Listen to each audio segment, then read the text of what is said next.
Hi everyone, welcome to the session. This is Dr. Priyanka. In today's session, हम करेंगे 25 research journals जहां पे आप अपना पेपर भेज सकते हो फॉर पब्लिकेशन। हमारे लिए एपीआई बहुत इंपॉर्टेंट होता है ना। और एपीआई को स्ट्रॉन्ग करने के लिए हमको मैक्सिमम से मैक्सिमम रिसर्च पेपर पब्लिकेशन के ऊपर फोकस करना चाहिए।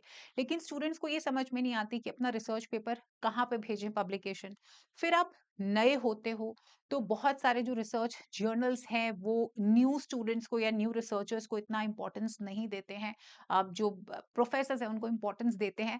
और कुछ रिसर्च जर्नल्स बहुत ज़्यादा बढ़िया होते हैं और कई बिल्कुल बेकार होते हैं। तो हमने एक मिडिल वे निकालना है।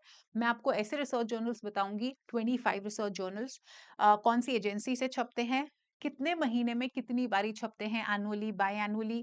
और लास्ट में मैं आपको ये भी बताने वाली हूँ कि कौन से रिसर्च जर्नल्स के अंदर जो न्यू स्टूडेंट्स होते हैं उनके पेपर्स को छपने का मौका मिलता है, अगर आप सिंगल ऑथर हो या फिर मल्टीपल ऑथर हो। और कौन से हैं जहाँ पे थोड़ा सा डिफिकल्ट लेवल होता है या मीडियम लेवल होता है। जो हाई डिफिकल्ट लेवल वाले हैं, जो बहुत ज्यादा फिल्टरिंग करते हैं, उनकी मैं आपको लिस्ट यहाँ पे लाके दे दूं, उसमें कोई फायदा नहीं है, क्योंकि उसमें एक एक साल, जैसे सेज जर्नल्स होते हैं वो एक एक साल दो दो साल वेटिंग पे लगा देते हैं।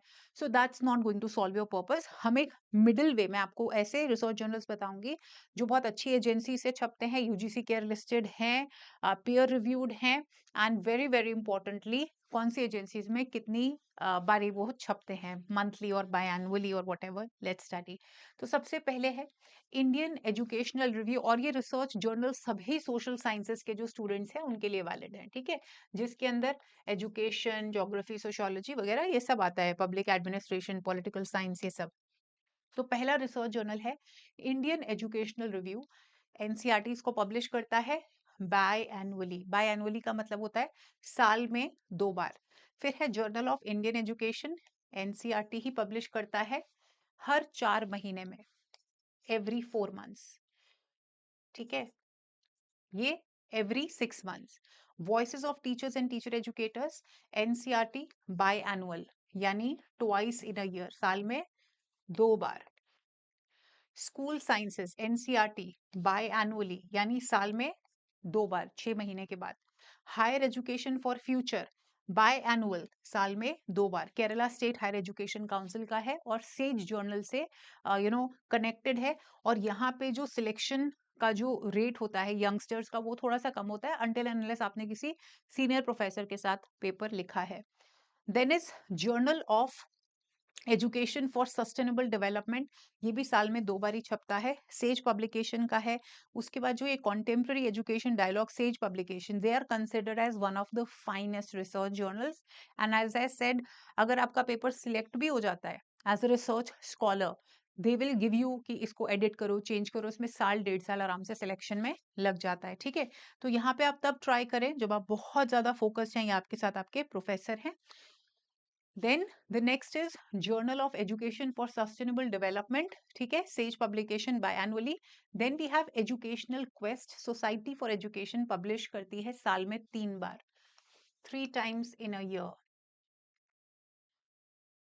फिर है Indian journal of teacher education, IATE, इसको पब्लिश करता है साल में 2 बारी। Indian journal of human development, institute for human development, साल में 2 बारी। सोशल चेंज, सेज पब्लिकेशंस, साल में 4 बार। Indian journal of public administration, मैंने कहा था ना सोशल साइंसेस के, सो एजुकेशन, पबाड, पॉलिटिकल साइंस, सोशियोलॉजी, सब यहाँ पे अपने इंटरडिसिप्लिनरी सब्जेक्ट में अपने पेपर भेज सकते हैं, साल में 4 बारी। Journal of rural development, national institute for rural development इसको पब्लिश करता है साल में 4 बार। Indian journal of social development, council for social development, इसको साल में 2 बारी छापती है। अब इसके अंदर मैं आपको एक टिप देती हूँ। वो टिप ये है कि आप, क्योंकि यंग हैं, आप उन जर्नल्स के पास जाइए जो ज्यादा छापते हैं, जैसे जो क्वार्टरली है, साल में 4 बारी, तो उसके अंदर टाइम गैप कम होगा ना, 3-3 महीने का होगा, तो उसमें सिलेक्शन चांसेस ज्यादा होते हैं rather than by annually, annually के।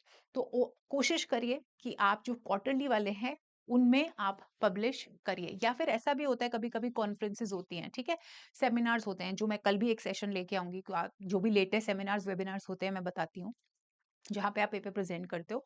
तो वो भी कभी कभी आपका बुक्स के अंदर पेपर छाप देते हैं अगर अच्छा हो, या फिर कभी कभी वो अच्छे-अच्छे जर्नल्स जैसे स्प्रिंगर, सेज के साथ कलेक्टिव एफर्ट के साथ भी पेपर आपका छापते हैं। तो वो भी आपने ध्यान रखना है कि जो कॉन्फ्रेंसेस, सेमिनार्स मैं आपको बताती हूँ, उनके अंदर भी रिसर्च पेपर पब्लिकेशन कहीं-कहीं पे होता है, तो आप वहाँ पे भी करवा सकते हो, ठीक है?